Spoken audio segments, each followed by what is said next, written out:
విద్యా వ్యవస్థలో బీభత్సమైన మార్పులు తీసుకొచ్చాము. కూటమి ప్రభుత్వం ఆధ్వర్యంలో ఫీజు రింబర్స్మెంట్ కార్యక్రమం అనేది అద్భుతంగా సాగుతుంది అంటూ వేనోళ్ల కూడిన ఆ పత్రికలో ఇప్పుడు బాబు ఇంత బకాయిలు పెట్టారు, డిగ్రీ పూర్తి చేసిన వాళ్ళు అలానే బీటెక్ చేసిన వాళ్ళు తమ సర్టిఫికెట్ల కోసం కాలేజీల చుట్టూ కాళ్ళు అరిగేలాగా తిరుగుతున్నారు, బకాయిలు రిలీజ్ చేయండి అని వీళ్ళే రాసుకుంటున్నారు.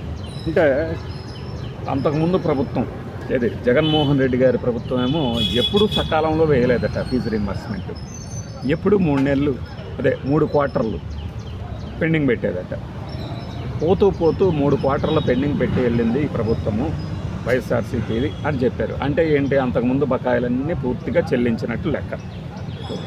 3 క్వార్టర్లు మాత్రం పెండింగ్ పెట్టింది. అది 2,000 కోట్లు ఉంటే ఈ ప్రభుత్వం వచ్చిన తర్వాత మరో 3 క్వార్టర్లు పెండింగ్ పెట్టారు, మొత్తం 4,000 కోట్లకు పైగా చేరింది బకాయిలు అని చెప్తున్నారు. వాస్తవానికి 3 క్వార్టర్లు కాదు, కూటమి ప్రభుత్వం పెట్టింది 4వ క్వార్టర్ కూడా పెట్టినట్లు లెక్క. ఎందుకంటే మనం సెప్టెంబర్ మధ్యకి వచ్చేసేసాం కదా, గమనించాలిగా ఈ లెక్కల్ని. ఇప్పుడు ఏం జరుగుతుంది, మన విద్యార్థులు ఉన్నారు డిగ్రీ కానీ బీటెక్ కానీ, మరి వీళ్ళందరూ సర్టిఫికెట్లు కావాలంటే ఫీజులు ఇవ్వాల్సిందే, లేదంటే మేము సర్టిఫికెట్లు ఇచ్చే ప్రసక్తే లేదు అని చెప్పేశారు.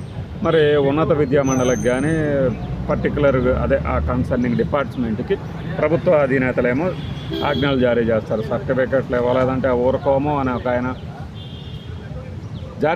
ఆదేశాలు జారీ చేస్తారు. వాళ్ళేమో ఇవ్వడం లేదు. అంతెందుకు, ఈ ఆంధ్రజ్యోతి గారే రాసుకొచ్చారు ఈరోజు. జ్యోతి గారు ఏం రాసుకొచ్చారు,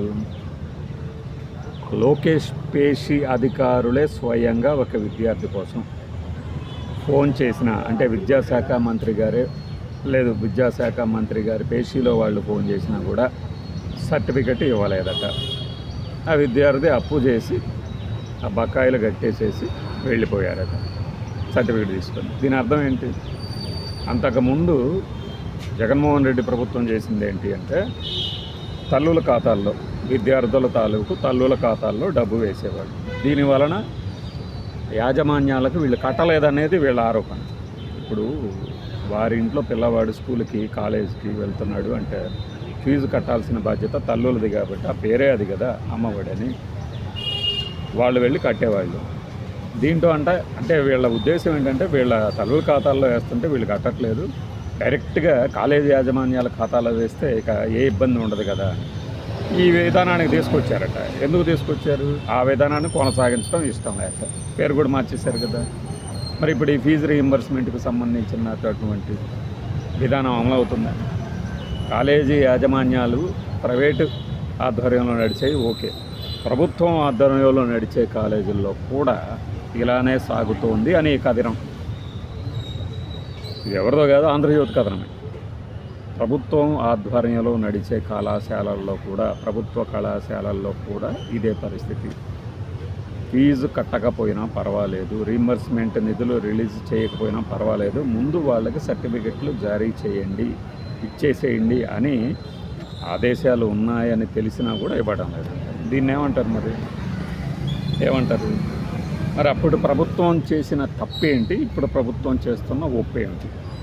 అంతకుముందు మనము ఏ కటింగ్స్ లేకుండా 15,000 ఎంతమంది ఉంటే అంతమంది పిల్లలకి ఇస్తామని చెప్పిన వాళ్ళు 2,000 1,800 కట్ చేస్తున్నారు ఇప్పుడు ఒక పథకంలో.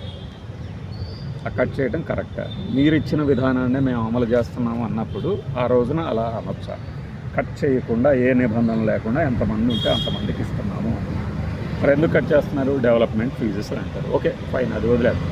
మరి ఫీజు రీయింబర్స్మెంట్కి వచ్చినది ఇందులో విధానాన్ని మీకు అనుకూలంగా మార్చుకున్నారు కదా, కాలేజీ యాజమాన్యాలకే వేసేస్తాం అంటే ఏం లేదు, వీళ్ళు పిల్లల తాలూకు తల్లుల అకౌంట్లో వేస్తే వీళ్ళు ఏదేదో మింగేసేస్తారు, కాలేజీలో కట్టరు అని ఒక ఇదితో డైరెక్ట్గా మన కాలేజీ యాజమాన్యాలకు వేస్తే వాళ్ళు మన గ్రిప్లో ఉంటారని. కాలేజీ యాజమాన్యాలకి రాజకీయాలకు సంబంధం ఏముంది? మరి అప్పట్లో ఎంత గొడవ చేశారు ఫీజు రీయింబర్స్మెంట్ మీద. అరే వీళ్ళు అసలు సక్రమంగా చేయటం లేదు, మేము వస్తే సక్రమంగా చేస్తామని. మరి 4వ క్వార్టర్ కూడా వచ్చేసింది కదా, ఇంకా ఆయన కొద్దిగా దయతో రాసినట్టున్నాడు. మీరు వాళ్ళు 3 క్వార్టర్లు పెడితే ఈ కూటమి ప్రభుత్వం 3 క్వార్టర్లు పెండింగ్ పెట్టింది. మరి ఇప్పుడు 4వ క్వార్టర్ కూడా వచ్చింది కదా, వస్తుంది. ఇంకెన్ని రోజులు ఆగాలి, పూర్తవుతుంది అది కూడా.